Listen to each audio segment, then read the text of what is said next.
Live from New Delhi, you're watching DD India Live, India's voice to the world. I'm Preeti Kaur. Coming up in the next 30 minutes. Ousted Syrian President Assad and family in Moscow, granted asylum. Biden calls Assad's fall a moment of historic opportunity.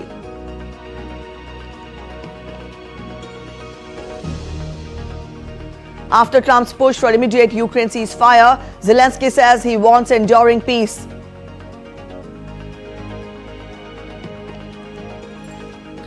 Foreign Secretary Vikram Misri to visit Dhaka today amid attack on minorities. Indian Prime Minister Narendra Modi to lead global investment push will inaugurate Rising Rajasthan Global Investment Summit 2024. And in sports, Indian teenage challenger Gukesh will look to continue dominance against China's Ding Liren in the Game 12 of the World Chess Championship 2024.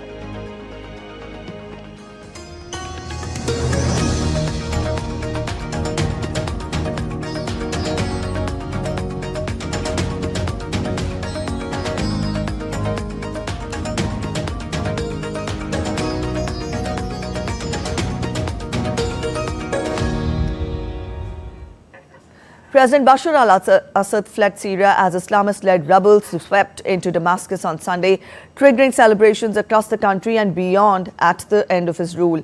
Russian news agencies said late on Sunday that Assad and his family were in Moscow and have been granted asylum on humanitarian grounds.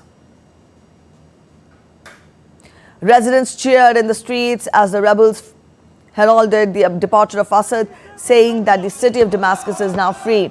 The government fell 11 days after the rebels began a surprise advance, more than 13 years after Assad's crackdown on anti-government protests ignited Syria's civil war.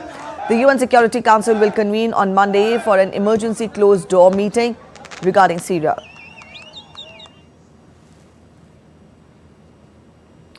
Syrian rebel commander Abu Muhammad al-Golani was greeted by a cheering crowd on Sunday as he entered Damascus's historic Umayyad Mosque following the rebels' declaration of President Bashar al-Assad's ouster.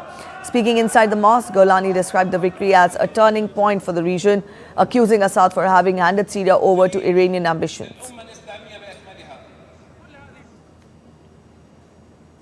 Meanwhile, leaders from across the world have termed it as a historic day for Syrians. US President Joe Biden on Sunday said deposed Syrian leader Bashar al-Assad should be held accountable, but called the nation's political unrest a historic opportunity for Syrians to rebuild their country.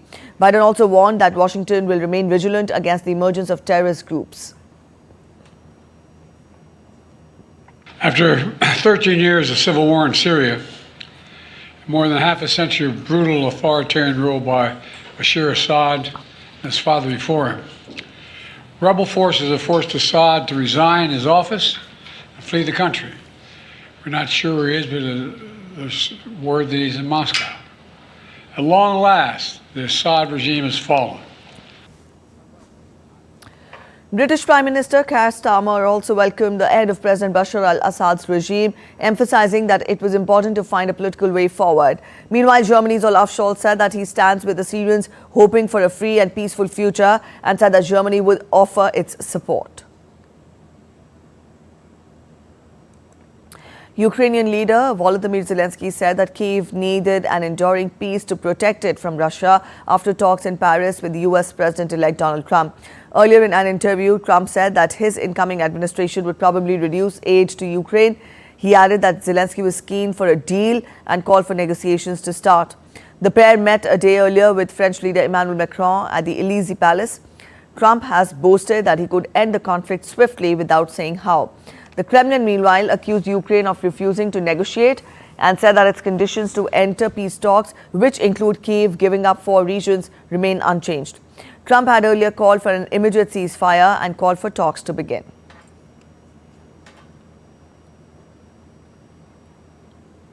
South Korea's President Yoon Suk Yeol survived an impeachment vote over his brief declaration of martial law, but his party says that they will seek his resignation. Yoon avoided being ousted from office after members of his party left parliament and boycotted the vote. Just 2 remained inside, while the one governing lawmaker who returned voted against the motion. A bill to censure Yoon fell 5 votes short of the 200 needed to pass, with many members of parliament and the ruling People Power Party boycotting the vote. The impeachment bill needed a 2/3 majority in the National Assembly to pass. Now, this means at least 8 PPP MPs would have to vote in favour. Opposition lawmakers have submitted another motion for Wednesday, December 11th, the next available date they can vote on Yoon's impeachment. Despite largely coming together to scupper Yoon's impeachment, the governing People Power Party, of which the president is a member, insists that he must quit.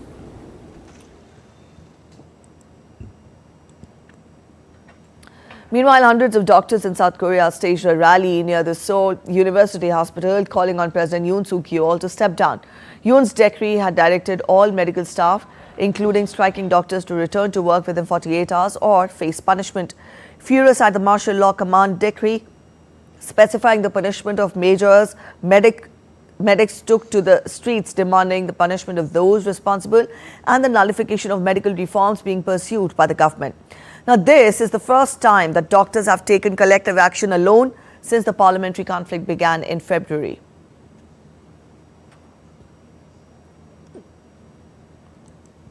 Ghana's former president, John Dramani Mahama, has won the country's presidential election after his main opponent, Vice President Mahamudu Buhari, conceded defeat. Now, the defeat in the election ends 2 terms in power for the governing New Patriotic Party under President Nana Akufo-Addo, marked by Ghana's worst economic crisis in years.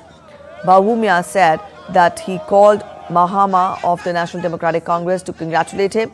Earlier, NDC spokesman said that the party's internal review of results showed Mahama won 56% of the vote against 41% for Bawumia. Now, the vice president said that Mahama won the presidency decisively. Mahama, who was president of Ghana between July 2012 and January 2017, confirmed on X that he had received Bawumia's congratulatory call over his emphatic victory. Ghana's election commission said that official results were likely due by Tuesday. The Romanian Constitutional Court annulled the results of the first round of the presidential election led by anti-NATO, pro-Russian independent candidate Calin Georgescu. Now, Georgescu emerged as the front-runner after November 24th vote, securing 23% of the ballots.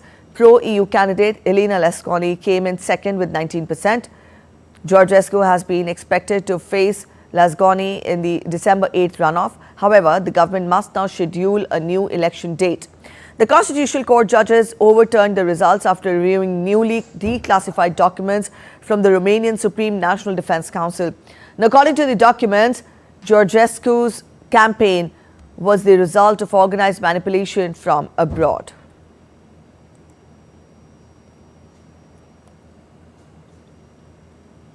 You're watching DD India Live. We're heading for a short break, but after the break, ahead in the bulletin, we get you details of Defence Minister Rajnath Singh's visit to Russia.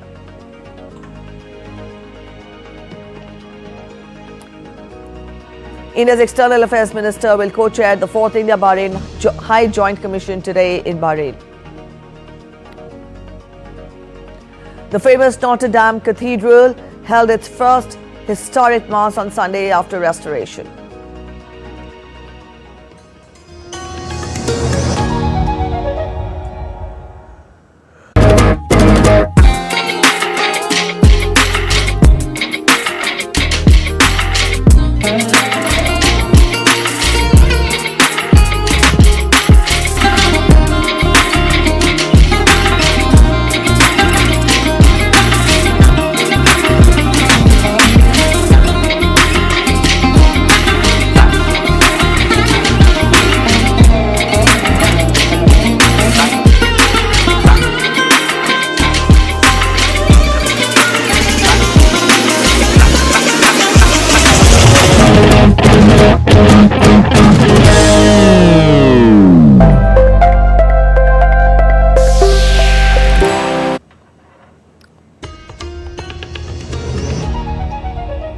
Welcome back after the break. You're watching DD India Live. Let's get you more updates. The Northwest Indian state of Rajasthan is hosting a 3-day International Investors Summit in Jaipur.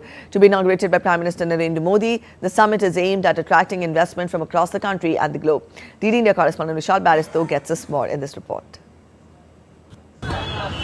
Pink city Jaipur is rolling out a red carpet to woo investors. With the adjacent state, Gujarat, setting an excellent example of economic growth, Rajasthan wants to follow in its footsteps.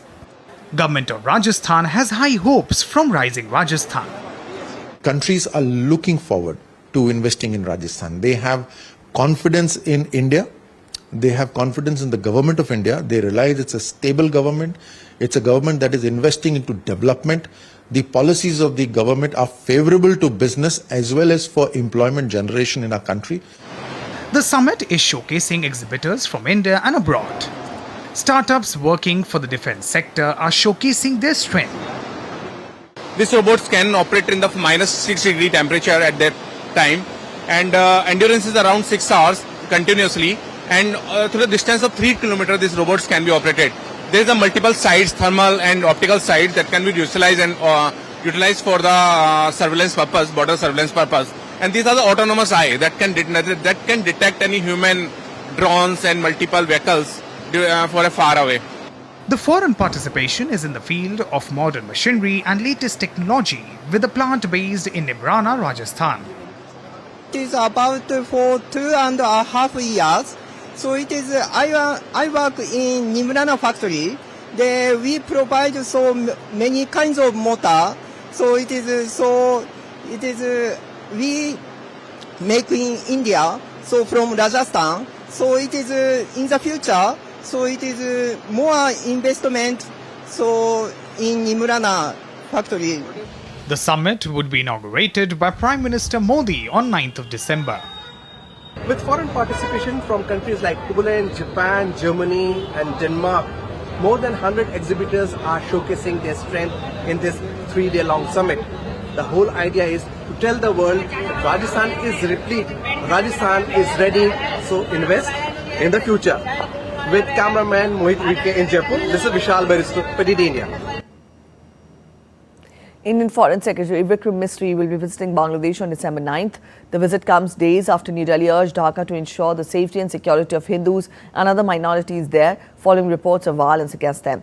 Spokesperson of India's Ministry of External Affairs, Randhir Jaiswal, confirmed it on Friday that Foreign Secretary Vikram Misri will be visiting Bangladesh on 9th of December.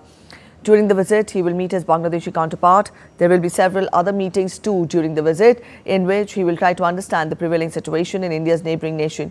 He will also take part in Foreign Office consultations between the two countries. Foreign Secretary is is scheduled to visit Bangladesh on 9th of December, and he will meet his counterpart, and there will be several other meetings during the visit. Foreign Office consultations led by the Foreign Secretary is a structured engagement between India and Bangladesh. We look forward to this meeting. India's Defence Minister Rajnath Singh arrived in Moscow on an official visit to Russia. During his visit, the Indian Defence Minister will call on Russian President Vladimir Putin. Rajnath Singh will also co-chair the 21st meeting of India-Russia Intergovernmental Commission on Military and Military Technical Cooperation with his Russian counterpart Andriy Belozov in Moscow on Tuesday. The two leaders will review the entire range of multifaceted relations between the two nations in the field of defence, including military-to-military and industrial cooperation. They will also exchange views on contemporary regional and global issues of mutual interest. As part of the visit, the Indian Defence Minister will also commission the Indian Navy's latest multi-role stealth-guided missile frigate, INS Tushil, today at Yantra Shipyard, Kaliningrad. Rajnath Singh will also pay tributes to the Tomb of Unknown Soldier in Moscow to honour the Soviet soldiers killed during the Second World War. He will also interact with the members of the Indian community. India's External Affairs Minister Dr. S. Jaishankar will co-chair the 4th India-Bahrain High Joint Commission with Foreign Minister of Bahrain, Abdul Latif bin Rashid Al Zayani, in Manama today. Now, this ministerial meeting will review the entire gamut of bilateral relations and discuss avenues to further strengthen the multifaceted ties between India and Bahrain. Dr. S. Jaishankar arrived in Bahrain's Manama on Saturday on the final leg of his two-nation visit. Let's get to updates from the world of sports now. Indian teenage challenger Gukesh will look to continue dominance against China's Ding Liren in the 12th game of the World Chess Championship 2024 on Monday. On Sunday, Grandmaster Gukesh stunned world champion Ding Liren with a breathtaking queen sacrifice, forcing him to resign on the spot. Gukesh took a crucial spot,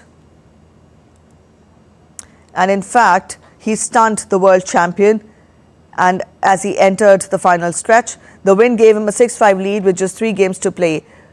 The victory ended 7 consecutive draws in the championship and gave the 18-year-old a big psychological advantage in the 14-match series. Premier League club Manchester United said on Sunday that Dan Ashworth has left his role as the sporting director after 5 months in the job by mutual agreement. The 53-year-old was recruited from Newcastle United and arrived in July to much fanfare. However, the decision was made to part ways after a meeting between Ashworth and Chief Executive Omar Berrada after Manchester United's 3-2 home loss to Nottingham Forest on Saturday. Ashworth had played a key part in reshaping the club following Jim Ratcliffe's purchase of a minority share and has overseen major decisions such as retaining manager Erik ten Hag last summer.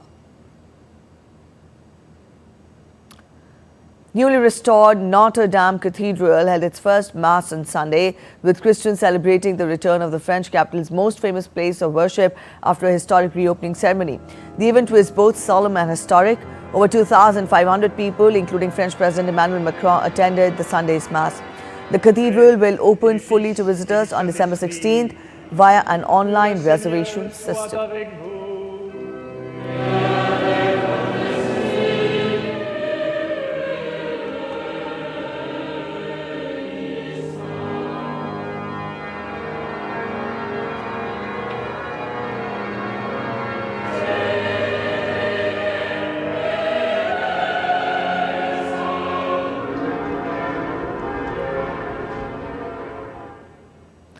India's public broadcaster Prasar Bharati has recently launched Waves, entering the field of OTT platform. Waves provides a complete infotainment ecosystem to digital media and OTT audience. So if you also want great content for free, then download Waves today. Alright, that's it in this edition of DD India Live, but let us know your thoughts on the news of the day. We'll be back with more news as it breaks here on DD India. I'm Preeti Kaur signing off, and from all of us at In Delhi, thanks for watching DD India Live.